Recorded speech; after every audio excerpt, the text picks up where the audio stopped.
బొచ్చడి షాపులు ఉన్నాయి, అన్ని చూసుకుంటూ వాళ్ళు ఏం తీసుకోవద్దు ఇక్కడ. ఏదో తేడాగా ఉందంటే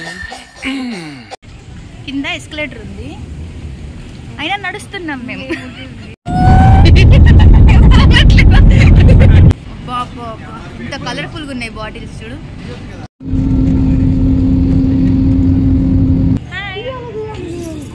మొత్తం వెయిటింగ్ లో లేపేస్తాం మిమ్మల్ని. అయిందా బాగైందా ప్రతిదానికి over expression.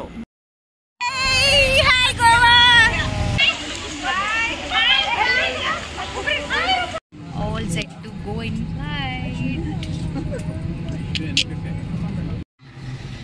Hi guys. So గోవాకి వెళ్ళడానికి అయితే ఫస్ట్ అయితే రెడీ అవుతున్నాము. సో లగేజ్ ఇంకా ప్యాక్ చేయలేదు, అంతా ఇక్కడే ఉంది. ఈ షూస్ అయితే మార్నింగే డెలివరీ అయ్యాయి, థ్యాంక్ గాడ్.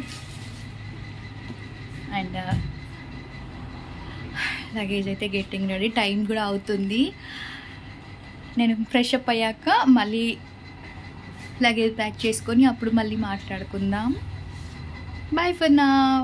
మేమైతే రెడీ అయిపోయి బస్ కోసం వెయిట్ చేస్తున్నాం. ఆల్రెడీ అందరు వచ్చేసారు.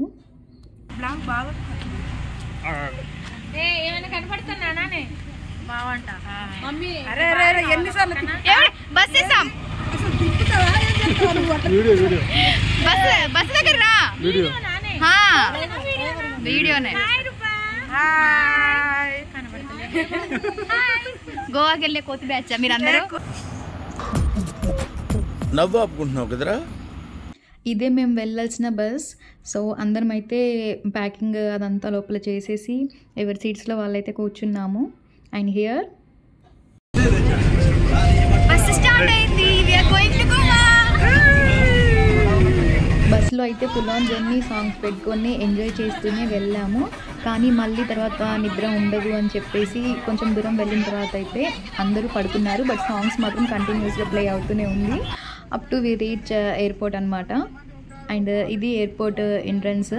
మనం నార్మల్గా రైల్వే స్టేషన్స్లో బస్ స్టాండ్లో కొన్ని వెహికల్స్ చూస్తేనే ఇంత అనిపిస్తుంది కదా. బట్ ఇక్కడ ఇంత పెద్ద ఎయిర్పోర్ట్లో ఎన్ని వెహికల్స్ పార్కింగ్లో ఉన్నాయో. అండ్ మనం బస్ దిగిన తర్వాత నుంచి దగ్గర 2 kilometers వరకు లోపలికి నడవాల్సి వస్తుంది. బట్ మనం నిజంగా అంత దూరం ట్రావెల్ చేసినట్టు కూడా మనకు అనిపించదు. సూపర్ లైటింగ్ ఉంటుంది లోపల. అండ్ ఆ జనాలందరినీ చూస్తే భలే ఎగ్జైటింగ్గా అనిపిస్తుంది అక్కడ. సో లగేజెస్కి మనకి ఇలా ఒక ట్రాలీ ఇస్తారు, దాంట్లో లగేజ్ పెట్టేసుకొని మనం లోపలికి ఎంటర్ అయిపోవచ్చు. సో మేము వెళ్ళిన టైమింగ్ ఏంటంటే ఎర్లీ మార్నింగ్ 3:30 అలా ఆ టైమ్. మాకు 5 o'clockకి ఉంది ఫ్లైట్ అయితే. కానీ బస్సు నైట్ కొంచెం లేట్గా వచ్చింది. అండ్ అది కూడా స్పీడ్ లిమిట్ ఉండడం వల్ల కొంచెం స్లోగానే తీసుకొచ్చాడు. సో హడావిడి అయిపోయిందన్నమాట. యాక్చువల్గా మేము 1.5 hour అలా ఎయిర్పోర్ట్లోనే టైం స్పెండ్ చేయాలి, మంచిగా ఫొటోస్ దిగాలి, ఫ్రెష్ అప్ అవ్వాలి అని చెప్పి అనుకున్నాం. మాలో సగం మంది అయితే ఫ్రెష్ అప్ కూడా అవ్వలేదు. సో ఎయిర్పోర్ట్లో దిగిన తర్వాత చూసుకుందామని చెప్పేసి వెళ్ళాము. మళ్ళీ బోర్డింగ్ దగ్గర కూడా ఇంకా లేట్ అవుతుంది కదా. సో బోర్డింగ్ దగ్గర చూసి మనకు ఇక్కడ ఫ్లైట్ టికెట్స్ అయితే ఇష్యూ చేస్తారు. బొచ్చడి షాపులు ఉన్నాయి, అన్ని చూసుకుంటూ వాళ్ళు ఏం తీసుకోవద్దు ఇక్కడ. కింద ఎస్కలేటర్ ఉంది, అయినా నడుస్తున్నాం మేము.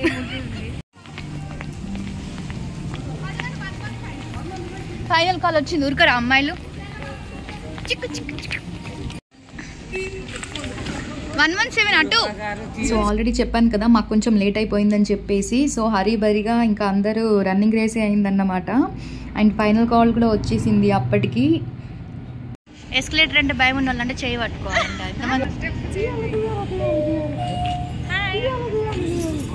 మొత్తం వెయిటింగ్ లో లేపేస్తాం మిమ్మల్ని.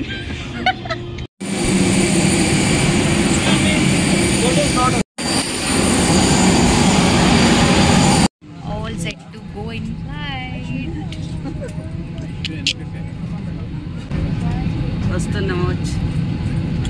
వస్తున్నాము వచ్చి ఎక్కడికి? ఫోటోలో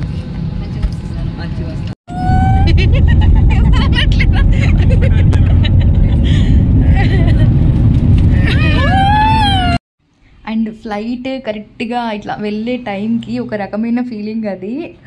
చాలా హ్యాపీగా అనిపించింది అప్పుడు నాకైతే. అండ్ ఈ సౌండ్ ఒకటైతే వస్తుంది కదా, నిజంగా చెప్తున్నాను జర్నీ మొత్తంలో ఒక రకంగా హెడేక్ వచ్చేసింది ఆ తర్వాత నాకు.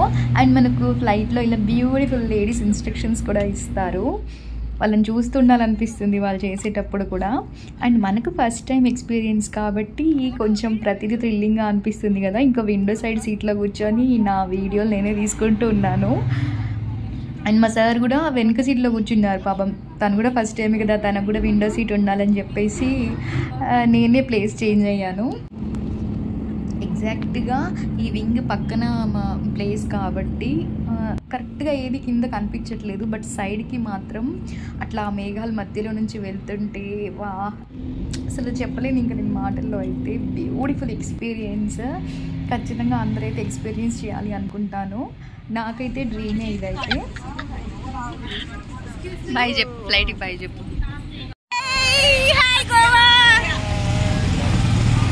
ఇదే ఫ్లైట్ మేము వచ్చింది వెనకకు. యాక్చువల్గా ఫ్లైట్ ఎక్కే ముందైతే టైం లేదు, చెప్పాను కదా చాలా హరీబరీ అయిపోయింది. సో దిగిన తర్వాత అయినా మంచిగా ఫొటోస్ దిగుదాం అనుకున్నాము, కాకపోతే కొంతమంది ఫ్రెష్ అవ్వలేదు, అక్కడ టైం లేదని చెప్పాను కదా. సో ఇక్కడ కూడా కొంచెం హరీబరీ అయింది. అండ్ దెన్ నెక్స్ట్ ఇప్పుడేనా, ఇప్పుడు తీసుకుంటేనే బాగుంటుంది.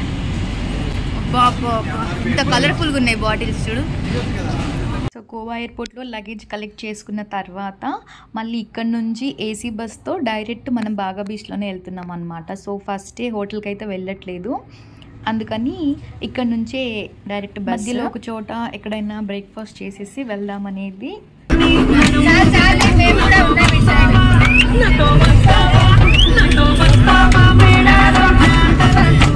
ఇక్కడ బ్రేక్ఫాస్ట్ సూపర్గా ఉంది, నాకైతే చట్నీ బాగా నచ్చింది.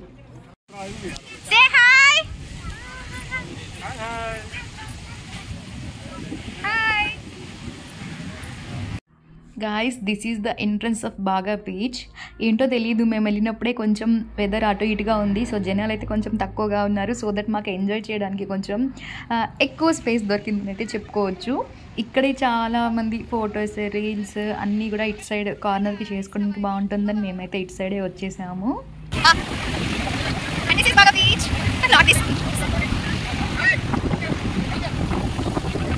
ఇక్కడైతే టీం అందరూ కలిసి కొన్ని గేమ్స్ పెట్టుకొని అలా ఆడారు.